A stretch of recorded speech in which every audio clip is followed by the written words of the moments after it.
Bagaimana hukum membawa anak-anak ke masjid? Pada dasarnya membawa anak-anak ke masjid hukumnya boleh dan terlalu banyak dalil akan hal tersebut, ya. Di antaranya Rasulullah SAW sendiri pernah ke masjid hamilu Umamah. Rasulullah SAW salat sambil menggendong Umamah dalam masjid yang dilihat oleh para sahabat. Demikian juga Nabi SAW pernah salat, kemudian datang Hasan atau Husain naik di atas pundak Nabi SAW. Akhirnya Nabi sujudnya lama dan para sahabat akhirnya sujudnya juga lama.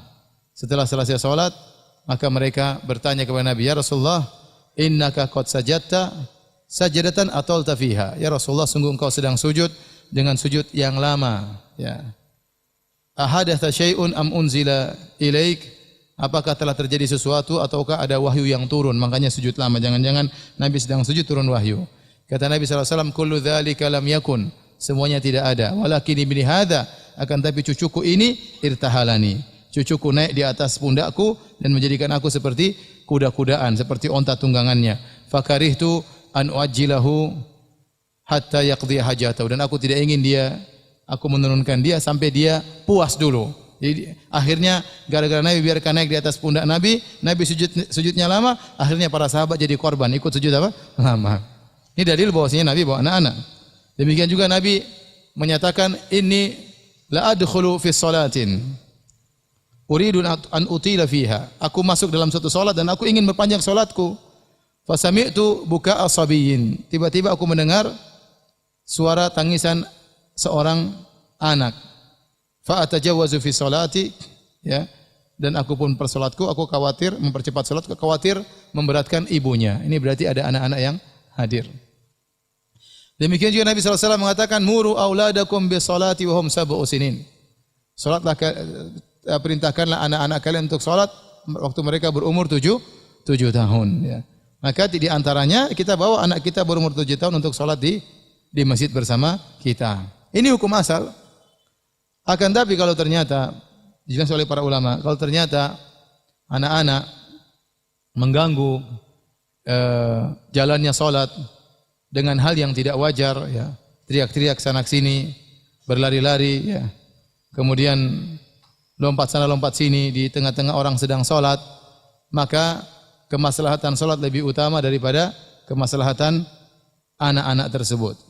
Kemaslahatan umum lebih utama daripada kemaslahatan pribadi. Kalau Nabi SAW melarang orang di masjid baca Quran dengan suara keras karena bisa mengganggu orang yang lain, padahal baca Quran, tapi suaranya keras bisa mengganggu orang lain, Nabi suruh tidak boleh keras-keras, apalagi tatkala sedang salat kemudian anak-anak teriak-teriak mengganggu yang lainnya, ya.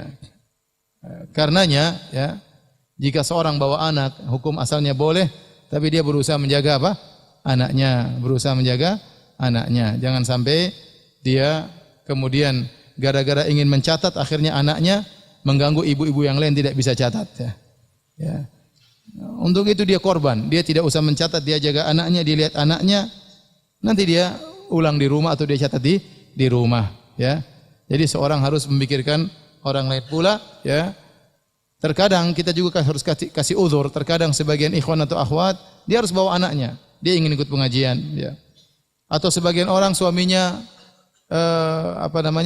istrinya lagi tidak di rumah, anaknya mau dia tinggal di rumah, dia ingin sholat berjamaah. Ini itu terjadi, terkadang kejadian seperti itu.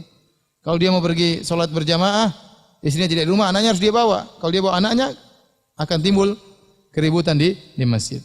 Terkadang adanya nangis-nangis, teriak-teriak, ingin sholat ke masjid, ya.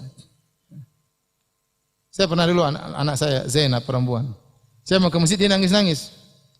Nangis-nangis, terus saya bilang, "Zainab, ke masjid itu yang laki-laki, Zainab. Kalau perempuan di rumah saja." Kata Zainab, "Saya laki-laki, Bi." Pokoknya dia mau ikut. Pokoknya dia mau ikut. Ini kejadian saya alami sendiri.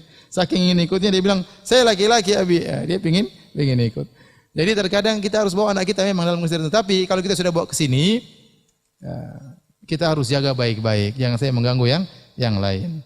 Adapun kalau anak sudah berusia 7 tahun atau sudah bisa dikasih tahu, maka itu tidak mengapa. Makanya kalau seorang bawa anaknya dari rumah menuju masjid, di tengah jalan dikasih tahu, "Nak, kamu jangan ribut, Nak. Masjid itu bukan tempat main-main. Masjid adalah tempat yang dimuliakan oleh Allah. Masjid tempat baca Quran, tempat ngaji. bukan tempat untuk main-main. Diingatin terus. Awas nak, kalau kamu lari-lari nanti Abi cubit. Awas ya, Abi cubit bagian atas bagian bawah ya. 3 kali ya. Ya, diingat terus sampai dia langsung Allahu Akbar, tenang dia. Tenang, mau dicubit takut dia. Akhirnya dia mau gerak-gerak takut dicubit.